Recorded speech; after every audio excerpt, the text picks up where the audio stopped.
এবার সাধারণ মানুষের ভোগান্তির একটু কথা বলি, তার কারণ এক মাসের বেশি সময়, এক মাস কিংবা তার বেশি সময় হাওড়া থেকে বাতিল থাকবে 7টি লোকাল ট্রেন। কোন কোন জায়গায় বাতিল থাকবে সেই ট্রেন আপনাদেরকে জানাবো আরো ডিটেলে। 21শে ডিসেম্বর থেকে 22শে জানুয়ারি বাতিল 7টি লোকাল। হাওড়ায় বেনারস রোড ব্রিজের কাছে বাতিল লোকাল, আপ ডাউন শাখায় বাতিল 30টি ব্যান্ডেল লোকাল, আপ ডাউন শাখায় বাতিল 22টি, শেওড়াফুলি লোকাল 8টি, বেলুর মঠ শ্রীরামপুর লোকাল তাও বাতিল থাকছে। 23শে ডিসেম্বর থেকে 28শে ফেব্রুয়ারি পর্যন্ত কর্ড লাইনে বর্ধমান লোকাল বাতিল। এক মাস 60টি লোকাল বাতিলে খুব স্বাভাবিকভাবেই সাধারণ মানুষের যে দুর্ভোগ বাড়বে তার বলার অপেক্ষা রাখে না।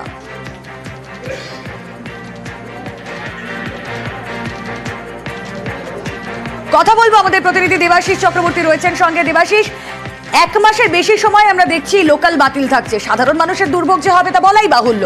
কোন কোন ট্রেন বাতিল থাকছে কি জানা যাচ্ছে এখনো পর্যন্ত? দেখো, অবশ্যই বলা যেতে পারে সাধারণ মানুষে যারা মূলত রোজকার ডেলি প্যাসেঞ্জার তাদের পক্ষে অবশ্যই কিছুটা সমস্যা পড়বে। তবে যে অফিস টাইম সেই সময়টা কিন্তু অনেকটাই মেনটেন করা হবে, কন্ট্রোল করা হবে। স্পেশাল ট্রেন দিয়ে সেগুলিকে ব্যবস্থা করা হবে বলে রেলের তরফ থেকে জানানো হয়েছে। মূলত বেলগাছিয়া থেকে কালকিয়া যাওয়ার যে রাস্তা বামনগাছি আরো ব্রিজ, সেখানে দীর্ঘ পুরনো এই ব্রিজ, এই ব্রিজের পাশাপাশি আরো একটি নতুন ব্রিজ তৈরি করা হচ্ছে।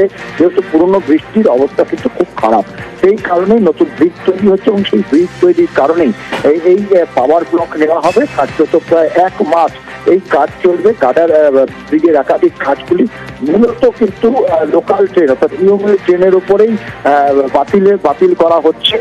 দূরপাল্লার কোনো ট্রেন বাতিল করা হয়নি এখনো পর্যন্ত।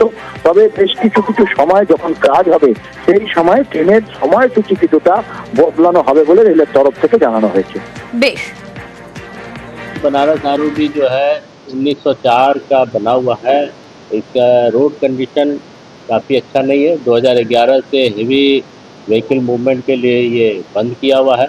अब ये कंस्ट्रक्शन विभाग रेलवे का कर रहा है, जिसके लिए हम लोग कल से मतलब 21 तारीख से इनको ब्लॉक दे रहे हैं, जिसके कारण हमारा अप मेल लाइन 37 दिनों के लिए बंद रहेगा।